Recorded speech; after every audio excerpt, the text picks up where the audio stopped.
that this nation, this city, had lost Ruth Bader Ginsburg.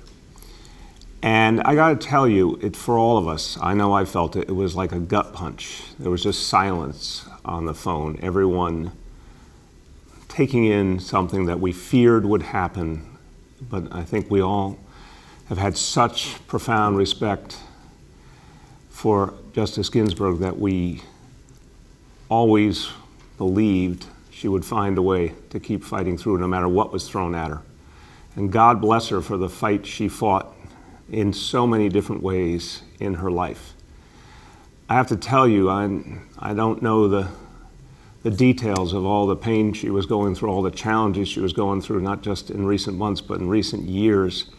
But the fight that she waged on behalf of all of us was unbelievable, just miraculous. And what a saint who walked among us, because she kept fighting. She kept fighting to live, to serve, to protect us all, no matter what. And that strength, that tenacity, gives us the possibility that justice may be served and that she may be replaced by someone worthy of holding her seat. But remember, that strength, that tenacity, it's who she was and why we admired her so much.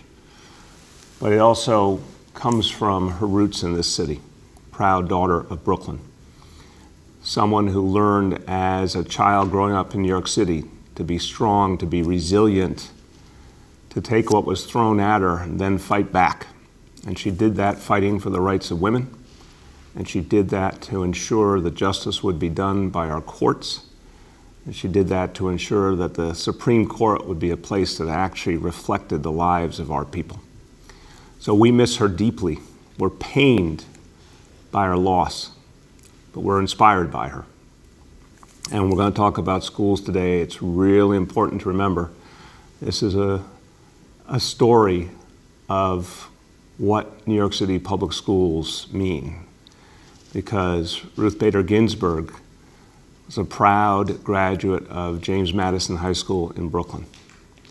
And the New York City public schools gave her some of that greatness and some of that strength. And she made us proud every day of her life. So we miss her. May she rest in peace, and may she guide us through her example. Now, everybody, that's a sad topic, but this morning, the Chancellor and I, the First Lady, we were given the opportunity to see pure joy, pure hope, pure possibility at the Mosaic Pre-K Center in Elmhurst, Queens, to see kids ready to get into that school and see their friends and get all the blessings of a pre-K education. Teachers, educators, staff, everyone ready to go, ready to serve those kids and families, excited to get back to work the way they know works best, right there in person with kids. Parents feeling such excitement as well. I talked to a number of parents, and the word I heard the most was excited. I said, you mean the kid's excited? And the parent would say, no, I'm excited too, because I know this is good for my child. So there was an air of energy and spirit. And the Chancellor and I have had the pleasure of going to opening day many times, and it's probably one of the best days of the year, maybe the best day of the year, but this year was special. This year was powerful because we've had to overcome so much. First time our kids are going back into a school building in large numbers since the middle of March. And to see those children so engaged, so happy to be there, it was truly inspiring, truly inspiring. We talked with some amazing professionals, Beth Techverk, who is the director for early childhood there, and Nancy Calabrese, the assistant principal, and a lot of other great professionals. And all the conversations were filled with energy, focus, purpose. But one conversation sticks with me. A pre-K teacher named Sarah, and she used to have a different profession, and she decided she wanted to do something particularly rewarding, so she went into teaching just a few years ago. And she was out there expressing her enthusiasm, talking to her fellow teachers, talking about how great a day it was. At one point, she just said out loud, "Let's get this party started." There was that sense of like, we're doing something important here, we're doing something great here, let's do this, and it's going to be exciting, it's going to be fun, it's going to be positive. And I heard that and I said, there's the theme for the day. Something great is happening today in New York City. This week, 90,000 kids will go back into classrooms between 3K, pre-K, and our special ed classrooms in District 75. Next week, hundreds of thousands more. What we also saw was a real devotion to health and safety. A devotion to social distancing, a devotion to the temperature checks, all of the smart measures to keep people safe. And the masks, everyone was wearing a mask, and those 4-year-olds were wearing their mask with no problem at all. It's one of the things that was most striking.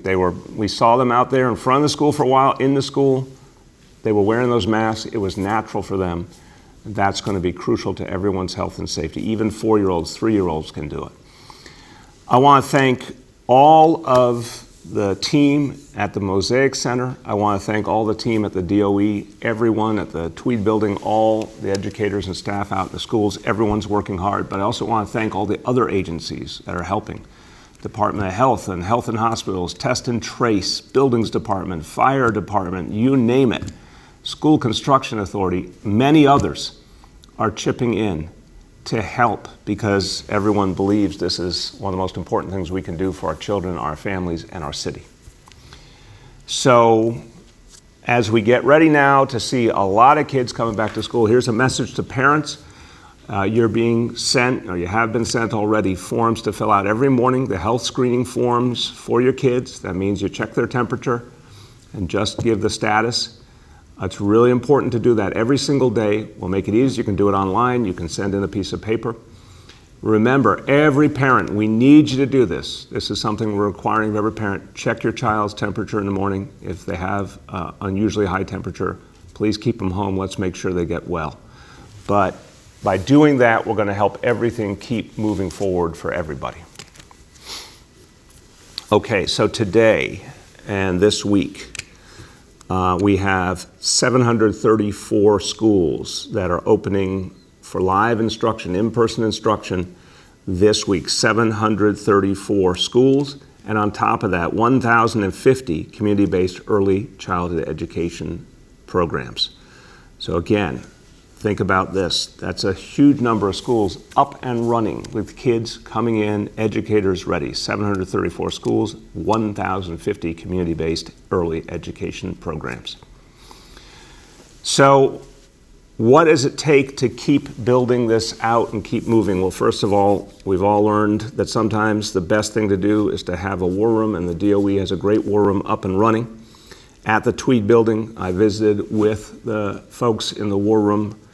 The visual I'm seeing here is of actually the Situation Room at the Buildings Department. That's a different thing, but the DOE War Room, where the Chancellor and his whole team gather together constantly to check on all the key needs, make sure each school has what it needs. They go literally school by school. And then on top of that, the Situation Room at the Department of Buildings. And this brought together a lot of professionals from key agencies, from DOE, from Health Department, from all Test and Trace, all of the agencies, all in one room, led by the Buildings Commissioner, Melanie LaRocca, who is a great leader at Buildings, but before that was a great leader at the School Construction Authority, knows our school system well. I want to thank all those agencies, DYCD, Youth and Community Development, also key player in this effort because of childcare. Everyone together in one room, when there's an issue, when there's a problem to be addressed, everyone can address it in common, and that's a great tool. And speaking of childcare, the childcare program also starting now, the Learning Bridges Initiative, free childcare, supervised learning for kids from preschool up to 8th grade. This is meant to help working families, to help families dealing with some of the greatest needs. It will be determined on a priority basis which families need the help the most, but this is now building out, again, free to all. We have 3,600 preschoolers who will be in the Learning Bridges program from the beginning. And families can apply, and as seats continue to open up, they'll be assigned to them. You can apply at schools.nyc.gov/learningbridges. Again, schools.nyc.gov/learningbridges. Learning Bridges. And if you have any questions about the status of your application for childcare, go to learningbridges@schools.nyc.gov. Now, let me turn to another important initiative that's all about supporting and helping our young people. And we know young people have been through so much. Chancellor and I have talked about this a lot. Very, very tough year, 2020, for the young people in New York City. And we're not going to ignore the challenges they're going through. We have to take them head on, and we have to protect this generation that's been through so much. And who's been through the most are children of color who have gone through this crisis in a disproportionate way and felt the pain of their families and their communities the most. And that's particularly true for young children of color, particularly young boys, because they have been put through so much in the crisis, but before, because of the challenges and problems of this society that we must address head on. One of the things we can do most is provide mentorship. Provide not just role models, but mentors who really provide support and guidance to children, and particularly young boys, to give them a sense of all of their greatness and all of their possibility. So there's a great set of initiatives that have been put together to make sure that we provide that support. And this program we're launching now is called the Mentors Matter Initiative. It says it all. Mentors matter. They make a huge difference in the lives of children. They elevate kids and give them hope. And this is going to be a difference maker for a lot of New York City kids. So here to tell you more about it, as someone who's devoted to our children and their future, the Executive Director for the Young Men's Initiative, Jordan Stockdale. Jordan. Thank you, Mr. Mayor. As a former East Harlow Middle School teacher, I can understand the challenges our students and families are facing during this time, during this crisis. We know that many Black and brown boys struggle with school and have the highest dropout rates in education and rates of educational disengagement. We know that mentoring, and particularly mentoring from adults who look like us, can provide a transformative experience that propels us to our potential. That's exactly what the Young Men's Initiative is about, helping our young people reach their potential through funding evidence-based mentoring and employment programs and programs to help our justice-involved brethren. Today's announcement, the Mentors Matters Initiative, has 3 parts. First, 100 Black men and YMI will partner to expand its Junior 100 program to at least 750 Black and brown male students this year. The program will provide mentoring and educational enrichment, as well as expose students to career opportunities and offer financial scholarships for post-secondary education. Second, we will expand CUNY Tutor Corps to offer academic tutoring and near-to-peer mentoring to 3,600 additional DOE students. CUNY students who are within the New York City Men Teach program will be prioritized for this paid opportunity. These students are all males of color who are succeeding in their college programs and who are ready to impart wisdom on a slightly younger version of themselves. Lastly, YMI will issue $500,000 in grants to local community-based organizations that offer tutoring, mentoring, and social-emotional support to at least 4,000 students during this difficult time. The application period for the funding opportunity opens September 21st and closes October 5th. You can learn more at nyc.gov/YMI funding. Thank you very, very much, Jordan. Thank you for all you are doing. And everyone who's going to be a part of this initiative, just want to say thank you. It takes a lot of heart and a lot of love and a lot of commitment to help bring along our young people, but they feel that sense of investment and concern. They feel when adults believe in them. They really can tell. And they can tell when they are not believed in, and that's one of the problems, the negative signals that our society for too many years, decades, has sent to young men of color. This initiative is part of turning that around and showing they are loved and they are believed in, and it makes all the difference. So thank you. Thank you very much. Now, everyone, we talked about a lot of things going on with our schools and our young people, but now it's important to be reminded of something that affects all of us, the census. Look at this clock running right here, 9 days left. The census that determines so much of the future of this city, our communities, things that will affect your life directly. We only have 9 days left. Now, the census team has been fighting the most extraordinary odds in the middle of a pandemic, with the federal government trying to undermine the census, with the President of the United States trying to discourage immigrants from participating. All of this has been thrown at our census team, but this team is tough and resilient, just like New York City. They keep fighting back. They're doing an amazing job reaching people all over the city on the ground. Shirlane and I had the joy of being with the census team out in Canarsie a few days ago in Brooklyn. And it was a really exciting, positive experience, because when people felt the energy of the census team, they were willing to take the time to fill out that census. When they heard how important it was, they got involved. So we're doing that now all over the city. Now, New York City keeps moving forward. Now our self-response rate is at 60%. We have got to keep going. The national average is 66%. We got 9 days left to see how far we can go and to push farther. Now, here's an interesting fact. I mean, you can see on your screen there where New York City is this year compared to 10 years ago, when there was no federal government trying to stop the census, no attacks on immigrants and attempts to scare them off, no pandemic. You can see this team has gotten New York City almost to the point where we were 10 years ago, and they have still 9 days and they're fighting hard to go even farther. But look at the rate for the country. Again, 66% now. That gap was much greater 10 years ago, and that's what matters. Remember, the census is graded ultimately proportionally. How do we do compared to the rest of the country really determines the levels of representation in Congress we get, the amount of funding we get. Again, don't think about it abstractly. Think about money for your kid's school, money for your subway line, money that makes sure people can get affordable housing. Think about the people in your life who need affordable housing and the federal money that comes in for that. It's all determined by the census. So how you stand versus the rest of the nation determines your share. 10 years ago, look at that, a gap of almost 14% between New York City and the nation. This time only 6%, and we were the epicenter of the crisis, and yet we've fought back. So kudos to the whole census team. But again, everyone, we've only got 9 days left. Everyone needs to help now. 9 days to go.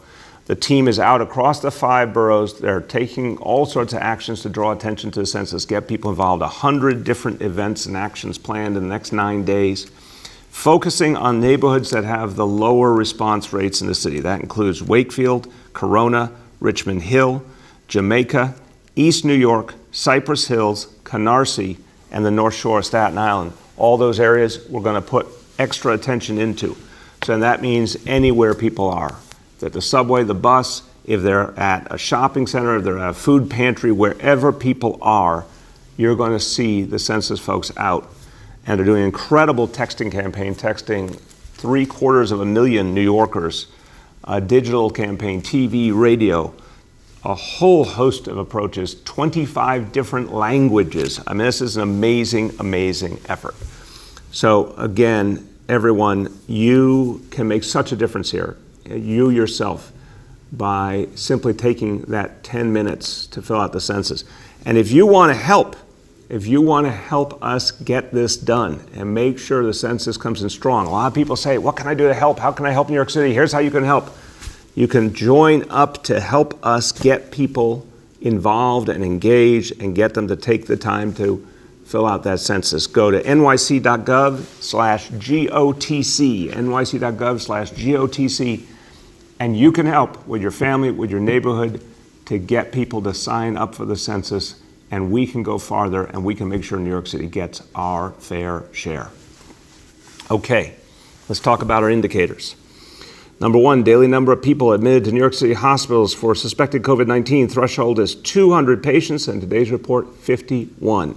And the positivity rate among those patients is 11.5%. Number two, new reported cases on a 7-day average. Threshold is 550 cases. Today's report, 316. And number 3 percentage of people testing positive citywide for COVID-19.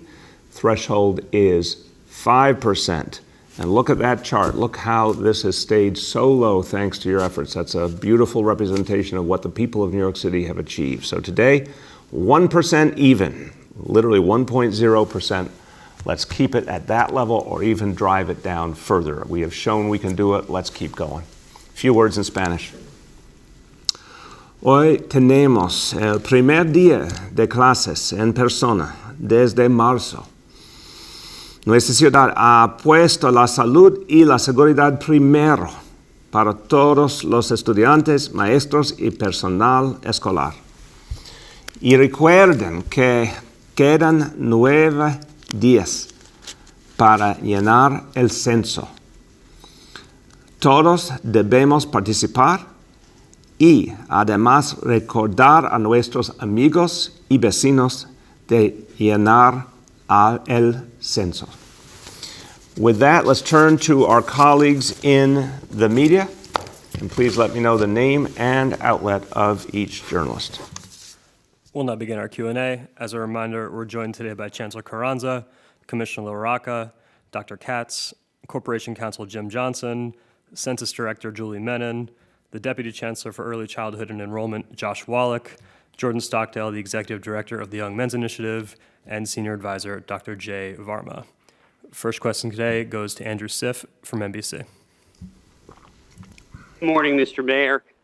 Last week, before you pushed the start of school back, I asked you how confident you were that things would begin on time, and you said, of course, things were going to open. We now know after your meeting with the labor leaders, it got pushed. So I'm going to ask it again with regard to next week. Now that you have the Situation Room, the Emergency Command Center, the new protocols, and the labor leaders' conversation, how confident are you that September 29th will be a go for the higher grades? I'm very confident, Andrew. We have seen some really, really good results over the last few days. And this morning, strong liftoff, and you heard it's a huge number of schools and early childhood programs, and they're starting strong. So I feel very good about the trajectory we're on. Go ahead. Andrew? You probably, yes, can you still hear me? Yep. Hello, you still there? Yeah. Okay, different topic. This is about New York being designated a jurisdiction of anarchy. This was, of course, on the Justice Department website this morning. I'm wondering, what is the net effect of that? Is it pure politics, or does this actually mean something for New York City since the federal funding had already been withheld? I'm going to start, and I'm going to turn to our Corporation Counsel, Jim Johnson. Why don't we cut off that background noise there? I was out in Elmhurst, Queens this morning. I saw peace, tranquility. I saw people going about their business, people excited that it's the first day of school. I saw anything but anarchy. So this is just another one of President Trump's games. It's thoroughly political. It's part of his campaign strategy. It makes no sense. It's not based in the facts in the least. It's insulting to the people of New York City. And his effort to withhold our funding is unconstitutional. And with that, I'll turn to a real expert, someone who, before he became our Corporation Counsel, served at the highest levels of the federal government and fully understands the relationship between the federal government and our cities, our Corporation Counsel, Jim Johnson. Thank you, Mr. Mayor. And you are absolutely right. The president does not have the authority to change the will of Congress. We are preparing to and will be prepared to fight this in court if ultimately, because this has to go through a number of steps, he actually takes concrete steps to withdraw federal funds. And not only is it unconstitutional, the designation of anarchy doesn't even pass a common sense test. And if need be, we can send, in addition to our legal filings, a dictionary, because what we have in New York is not anarchy, and what we have is a city moving forward under difficult circumstances, made more difficult because of the threats to withdraw federal funding. Thank you, Jim. The next is Bridget from WNYC. Hey, good morning, Mr. Mayor. Hey, Bridget, how you doing? I'm good. Just some follow-up questions on schools today. I wanted to start with Learning Bridges, the child care program that was supposed to be priority for DOE employees. We've been hearing from some teachers who actually had to teach today that they haven't gotten the updates they need to the program, and our own inquiries haven't really gotten any response. So I'm just wondering, beyond the email address you shared, can you tell us more about what's happening and what advice you have for teachers who are maybe scrambling for childcare today? Yeah, Bridget, look, we want to make sure that we accommodate as many people as possible. It's a brand new initiative that was built in response to the pandemic conditions, and we've dealt with the challenges we've dealt with everywhere else, having to create the social distancing and find appropriate space, make sure it's healthy and safe. So everything's harder in a pandemic, to say the least, but the team has really worked hard to build out tens of thousands of seats for kids in childcare, in Learning Bridges, and that process will continue, and it will keep growing over these next few months. So let me turn to the Chancellor and to Deputy Chancellor Josh Wallach, and they can talk about how we're going to do everything we can to accommodate teachers and to make sure people have someone they can turn to get the answers to their questions. Thank you, Mr. Mayor. So I'll start, and then I'll ask Deputy Chancellor Wallach to add. There are 3,600 early childhood Learning Bridges seats that are available right now. So notifications should have already started going out, and I'm going to ask Deputy Chancellor Wallach to talk a little bit more detail about what folks can do if they're looking to find out where is my application. Josh? Thank you. That's absolutely right. We started this week with our preschool slots, and by the beginning of next week, we will have services available for tens of thousands of families. We'll be up to 30,000 Learning Bridges slots across the city, sites in every borough. We have 57 operating today, and will be more by next week. I think if families are asking questions, offers will be going out this week, more every day. We are, as the mayor and chancellor said, working nonstop to get these sites stood up, and we will have thousands more stood up with each passing day. So if you have a question about your particular application and you email learningbridges@schools.nyc.gov, we will get you an update very quickly. And as the mayor and chancellor said, we are setting up the seats first for the families that need them most. Priorities do include families in shelter, families that are working in our New York City school system, and other families of essential workers. And so we're working to set those up as quickly as we can. We will get you updates as fast as we can, and we will stand this up over the coming weeks. Josh, let me just push this question one more point on the specific thing of employees of the DOE, teachers, staff, getting an actual specific answer. Can you just give us a sense of the kind of turnaround time, whether they're going to get a specific email back or a call from someone? What time turnaround? Because obviously people are worried right now to get those things resolved. What kind of turnaround time? Absolutely. So the turnaround time, if you email learningbridges@schools.nyc.gov, we'll get back to you with a status update within 48 hours. And children of DOE school and program staff are a priority group. So we'll be among the first families to be served when we do have seats in your area. And we will let you know where we stand on that and what that prospect looks like when you email us. Thank you. Go ahead, Bridget. Bridget, can you hear me? Either the Oh, now I can hear you. There you go. Can you hear me? Yep. Great.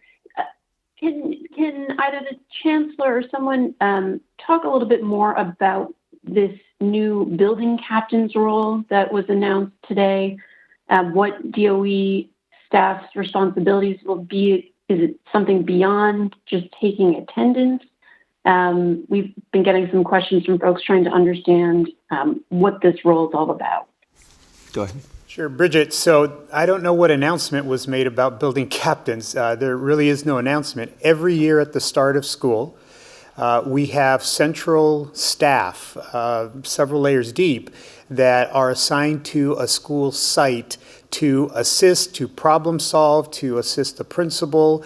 They're not there to take attendance. What they're there to do is to facilitate problem solving, because start of school, you always have things that will happen. This is no different. So we have building captains that have spread out across all of the sites that open for in-person learning today. Their role is to be there to assist, to help facilitate anything, whether it's the procurement of more PPE or it's helping with organizing and making sure that they have all of their supplies. Again, they're there to assist. They're not there to take attendance. Thank you. The next is Yoav from the city. Yeah, hi everyone. I wanted to ask about the number of teachers that are going to be needed for middle schools and high schools. Trying to figure out why that number is still unknown at this point. At what point do you intend to come up with a number? And is that going to leave you enough time to do all the hiring that's necessary? Yeah, Yoav, look, I think it's understandable. Anyone would say, why is this so complex? Excuse me. And I think what we have to understand is the realities of the pandemic, meaning we have had extremely unusual circumstance. Teachers applying for medical accommodation, that's been on a rolling basis. Families deciding whether to opt in, opt out, that's been on a rolling basis. The work being done in each school. We've had really good results in terms of the number of schools and classrooms ready to go. We had only one building that wasn't. But still, you've had to make adjustments around classrooms.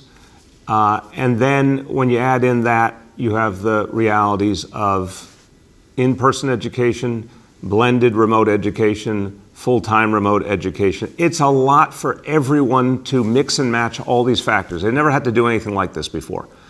So we all want it to be resolved, and it will be resolved, but I do want to say to everyone in the school system, they've been dealing with extremely complex dynamics. But what has been made clear to the principals is they can hire people to fill those vacancies, and if they need help, there are DOE employees being applied to their schools.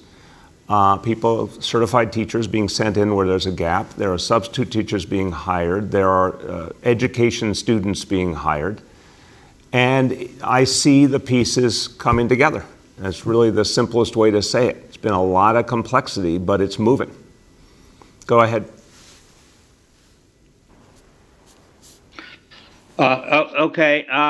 I guess on a different issue, I wanted to ask about the food reserve that you established back in April with the $50 million.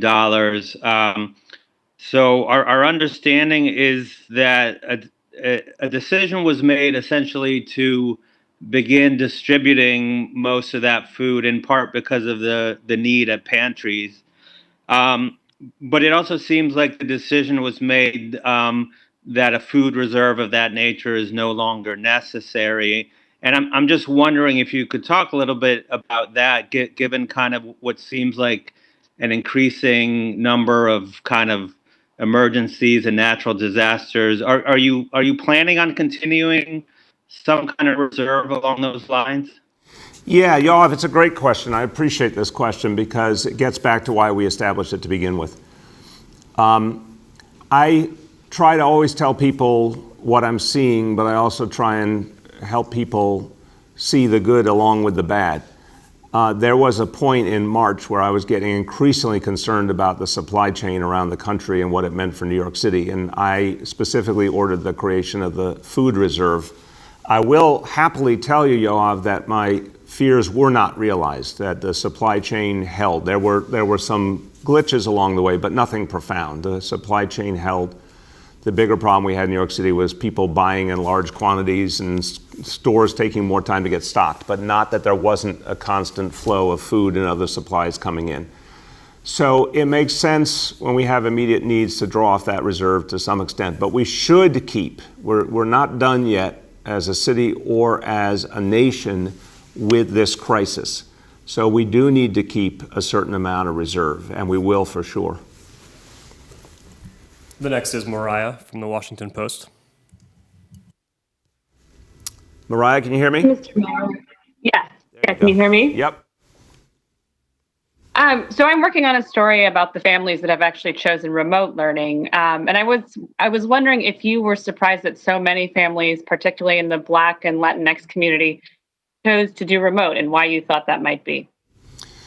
You know, Mariah, it's a good question. I think the whole impact of this crisis is part of the reason. Communities of color have been hit the hardest here and have gone through hell, and so many families have lost family members. It makes sense that there would be real concern and real caution. At the same time, I will tell you, obviously, the vast majority of our school children are from communities of color. And we have hundreds of thousands of families, like we saw this morning in Elmhurst, Queens, that want their kids back in school. So I am not surprised at all that a lot of people wanted to start with remote out of an abundance of caution. I'm not surprised by the many, many people who want their kids back in school for many reasons, including, that they have to get back to work or they really think it's best for the kids' education. But in November, there is the opportunity for families to then decide if they want to bring their kids back into the school setting. And I think some families want to see, at least a month or more of evidence before they make that decision. And we're going to be able to show them something that I think will be compelling. And I won't be surprised if a number of families make that choice in November to come back in. Go ahead, Mariah. Yeah, and one of the things that I heard from several families is they said that they think that you're putting the economy ahead of their children's lives, and that they think that you're using their children basically as guinea pigs. And I'm curious just to hear your response to Mariah, obviously, if you know the work I've done and the Chancellor's done, the Chancellor's literally devoted his entire life to kids. And we've talked about this question 100 or more times. Someone who has devoted his life to children, if he had said, I'm not comfortable opening schools, that would have been very, very crucial, and it's been the opposite. He feels, I won't speak for him, he's sitting right here, you'll chime in, but he feels strongly the value of in-person education.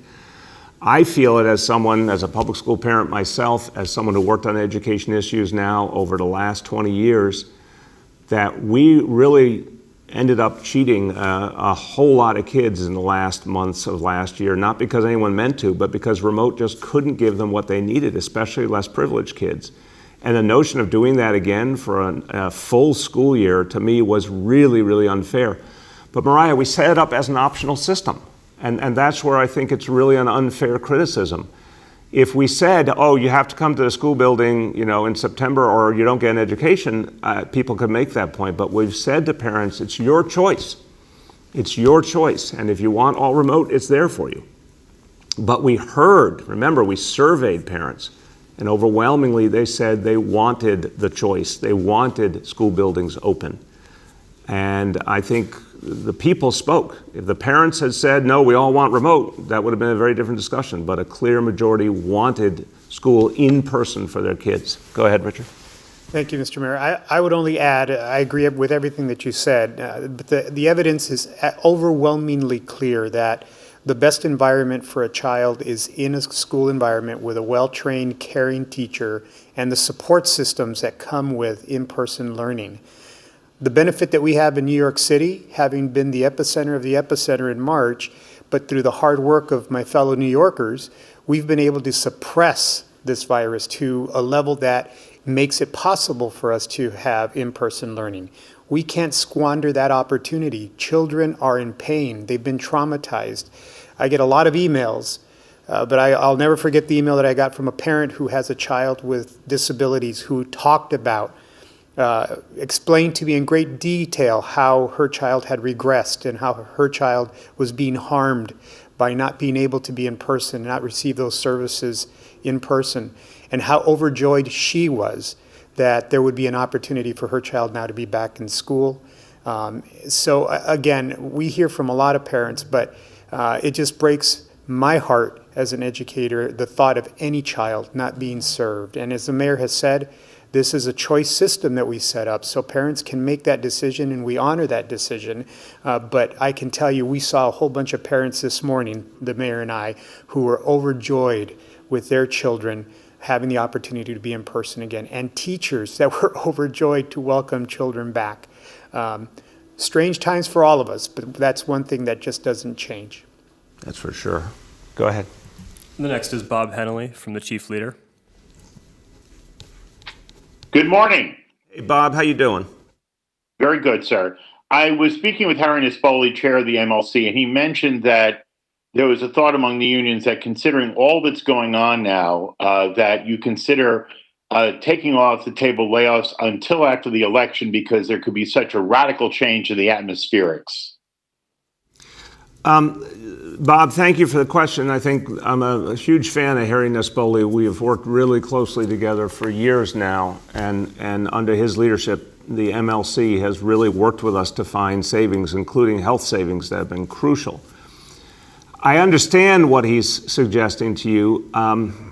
I fear that we have to think about this beyond just the election. So I think the problem we're all experiencing here is that help just hasn't come from where we expected it to. We expected it to come from Washington, the stimulus. We expected it to come from Albany in the form of long-term borrowing. It hasn't. The clock is running. Now, our labor colleagues have really been stepping up, trying to address the situation in Albany, working with us on other savings. I don't think we can keep putting off things, constantly. We have to find some kind of solution as quickly as possible, and that's what we're still trying to do with labor. Go ahead. Follow up. Council members Borelli and Carnegie did a press conference emphasizing the bipartisan support for a concept known as early retirement incentives, which would save hundreds of millions of dollars because so many of the more senior civil servants are at the highest end of the salary scale. Two, it would be eligible for those in the cohort that are most eligible from COVID exposure and possible death. And three, would avoid blowing up the young civil service families most likely to have small children who would lose their health care in the midst of the pandemic. And by the way, tend to be far more diverse because of all the good work you've been doing with reaching out to a diverse nature of the population to fill these positions in the civil service. Well, Bob, I appreciate that point, and you're right. Across the city workforce, we see more diversity, and obviously notable in many places like the NYPD, which is now majority people of color. We need to keep ensuring that the DOE continues to become more diverse in its workforce. So you're right, this has been a central concern. And it does bring us back to the early retirement question. I think early retirement as a policy is something we have to put into play. So I agree with those council members. In fact, I've spoken to the leadership of the legislature in Albany and many members of the legislature. There's a strong consensus that early retirement will have to be part of this package. Now, the problem is, Bob, how much will it achieve given the savings we need? That's still a real open question. And it only saves you money if you're going to not replace the line. And this is the reality. If you provide the early retirement option, but then you need to go back and fill that same role with another person and pay their salary, you're not saving money. So it still comes down to how many jobs we're going to be able to save going forward and the services we need to provide to the people. So definitely a piece of the solution. It's not the whole solution, but early retirement will definitely be a piece of the solution. We have time for two more for today. The next is Henry from Bloomberg.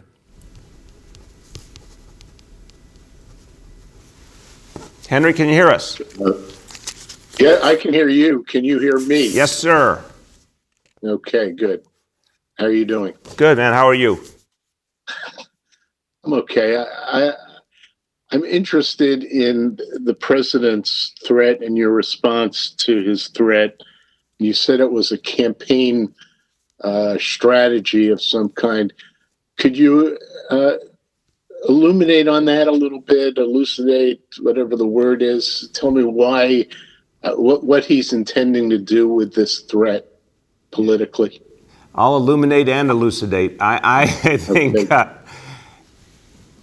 Henry, it's all about race, and it's all about attempts to divide and to enthrall his base by attacking the other. This is what this guy does. It's the only trick in his book. You got to go back to the 1980s when he called for the execution of the Central Park Five. This guy, remember who taught him? Roy Cohn, Joe McCarthy's right-hand man. I mean, we just got to get real about this guy. It is always divide and create hatred and move people to vote based on that hatred. So, you know, he turns his attention to urban areas, which he wants to associate with people of color. In another way, of course, he wants to associate with Democrats and progressives.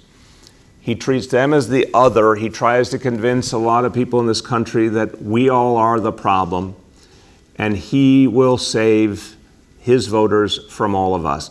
There's just no president in history who's been this irresponsible and divisive, but it's the only trick he knows. So he long ago could have decided to serve everyone or try and create a broad coalition. He hasn't. It's just a base strategy. It's the only thing he does. But he can't back it up. He's been threatening to take away our funding more times than I can count, and we beat him in court every time, or they just go away because they don't have a leg to stand on. So pure campaign strategy. That's what I'm seeing. Go ahead, Henry. Okay. And in terms of this strategy, why would he? Let me rephrase this. Why? What's the strategy to counter his strategy? And if he did withhold money, would New York be pressed in defending his private property holdings that he owns in New York? Or is New York completely reimbursed for all of the protection that he receives from New York City Police? Okay, I'm not sure I got that fully at the end there. I'm going to turn to Jim Johnson on that piece, and then I will speak to how you address the strategy. But Jim, did you understand that question, or you want it restated? The part about the legal ramifications. We can't hear you. Jim, speak up. I'm speaking up. Okay, and I'm off mute. As I understood the question, it was directed at reimbursement of city funds in connection with the protection of the president, and typically the MOUs between the NYPD and the Secret Service do provide for some form of reimbursement. More broadly, this is not a case where in response to a threat of federal funds, we could go after the president's personal properties here. But we'll take them on in court, and we'll make sure that our funds and our funding streams are protected. They have lost before, we've prevailed before, we will do it again. Hey, Jim, maybe just another moment on the sort of the constitutional theory here would be helpful, or the Supreme Court decisions or whatever would help everyone to understand why we are so convinced this is an unconstitutional action. There are actually two pieces to it, one of which is the president doesn't control the purse strings of the federal government. That's set by Congress. He can't undo those and simply direct funds where he wants to or withhold funds when he wants to.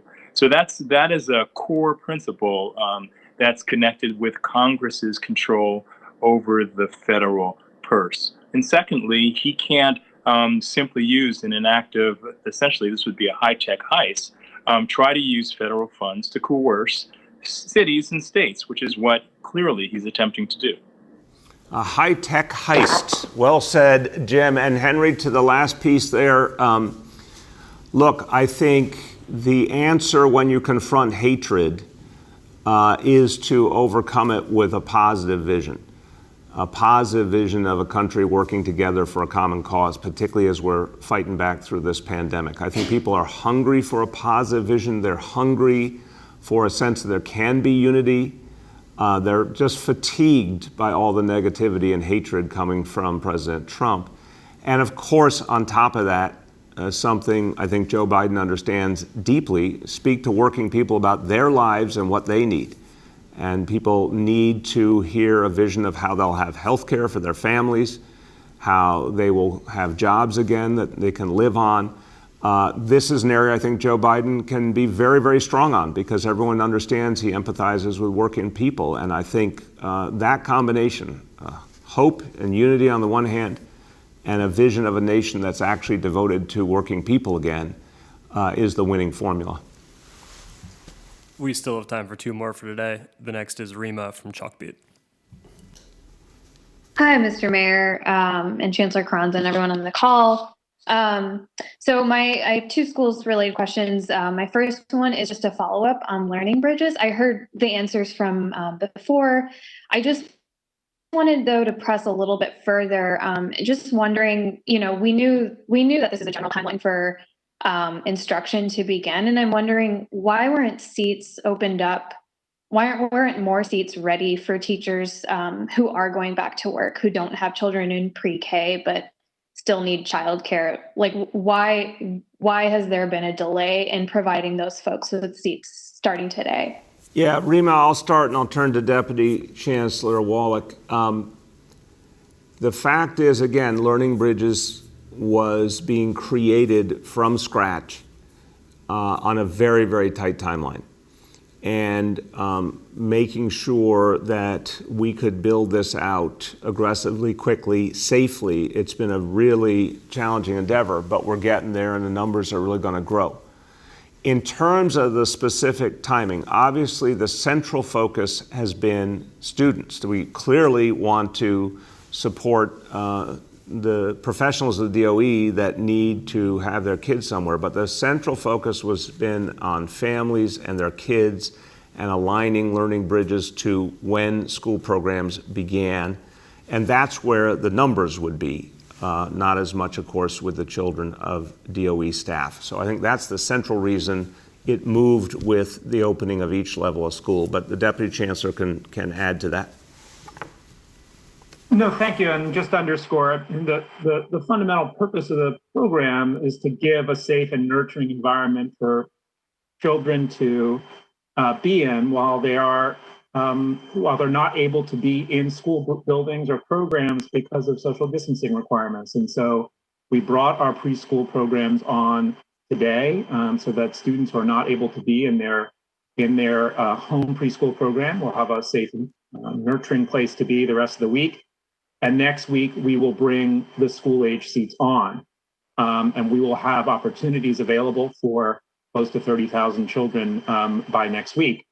I think the other piece to keep in mind is that, again, we are targeting certain neighborhoods that were hardest hit by the pandemic, and certain groups. And again, those are families in temporary housing, families residing in New York City Housing Authority development, children in family foster care or receiving child welfare services, students with disabilities, children of essential workers, and children of DOE school and program staff, including the staff of Learning Bridges itself. We'll be working to bring these sites on as quickly as possible. We are trying to match them with particular schools so that we can keep cohorts of children together. And that's another complexity of standing a program like this up in a pandemic that we just need to keep in mind. When we launched Pre-K for All, we put seats everywhere and any child could go to any seat. In this case, on an even tighter timeline, we're trying to stand up sites that are matched to particular schools so we can keep cohorts of kids together. And that being said, we'll still have tens of thousands of seats soon. We're going to be reaching out to families, and you'll hear from us within 48 hours if you email us. And over the coming weeks, we'll have many, many more opportunities available. We want to serve everybody who needs it. We're going to get there. We're going to get there over time. Go ahead, Rima. Thanks. My second question is about devices for kids. I'm hearing from many schools, principals, teachers, and a couple of parents who have said that their schools have not been able to provide devices for everybody who's requested one for this fall. And it seems that some of, a couple of people have said they just can't afford it from their budget. But the other issue I'm hearing about is that school leaders themselves just weren't aware until about mid-August that they'll now be responsible for fulfilling these requests, that it's not going to just come from the DOE. And then that sort of delayed their ordering of devices. And now the schools that have been able to afford it are just waiting on delivery. And so it sounds like, there's a chunk of kids at their schools who might be able to use like a parent's cell phone or something, but then there's a number of kids who they're not even sure are going to be able to log on as they wait for the device to come in. And it's for a variety of reasons. It sounds like broken devices, or they've decided they don't want to share with two siblings anymore. So I'm just wondering here, I know the chancellor talked a little bit about this last week, but can you explain from your understanding, why this device gap still exists, and how is the DOE helping schools figure this out quickly as we start the school year? Okay, I'll start, Rima, and pass to the chancellor. Look, I am certain when it comes to technology that there'll be times where we got to replace a child's technology, or something went wrong with a shipment. Those things are clearly going to happen, and we want to address them every single time.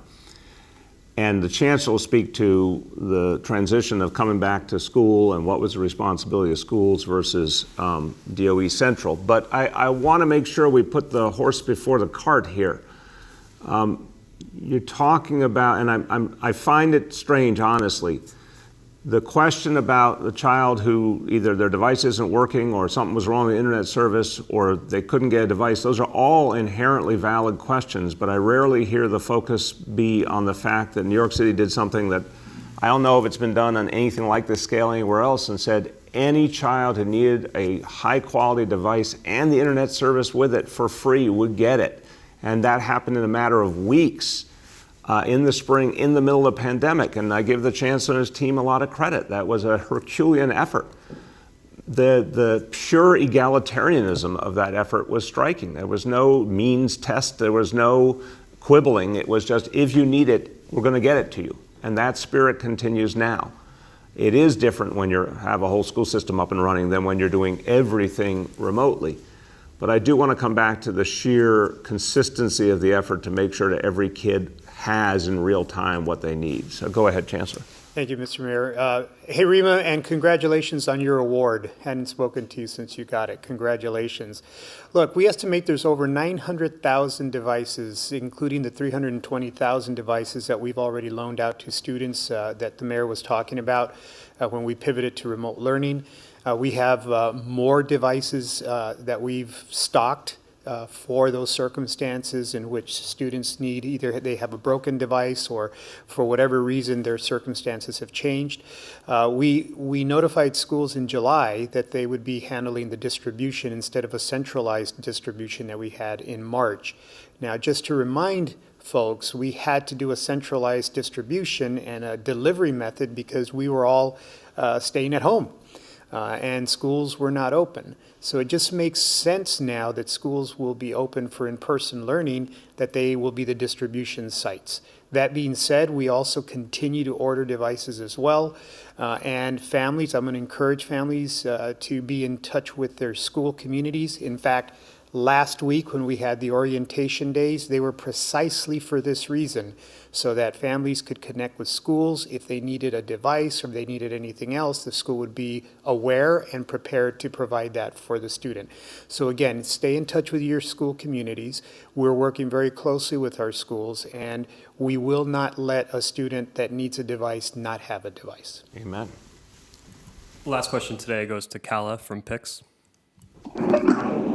Hey there, good morning. The DOE login page was down at 9 a.m. this morning for 10 minutes, affecting Zoom and TeachHub.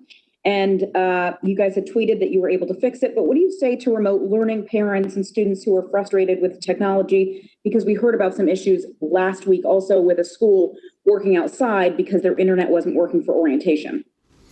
Look, I'll start and pass to the chancellor. We've really been focused on the whole range of issues around technology. We obviously spoke about getting kids devices who need them. We've been focused on cybersecurity.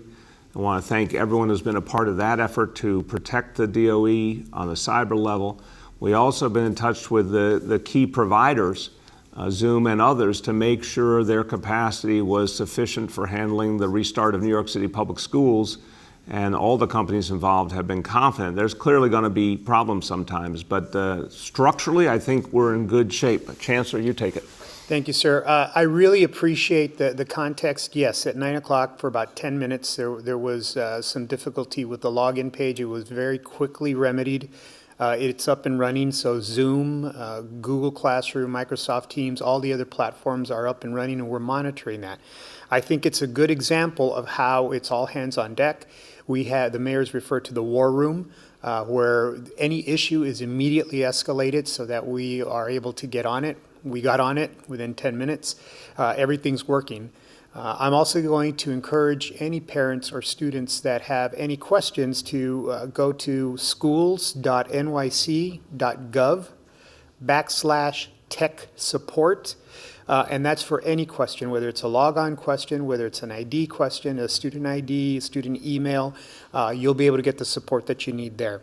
But again, I think the systems are working. We're identifying any glitches and resolving them immediately.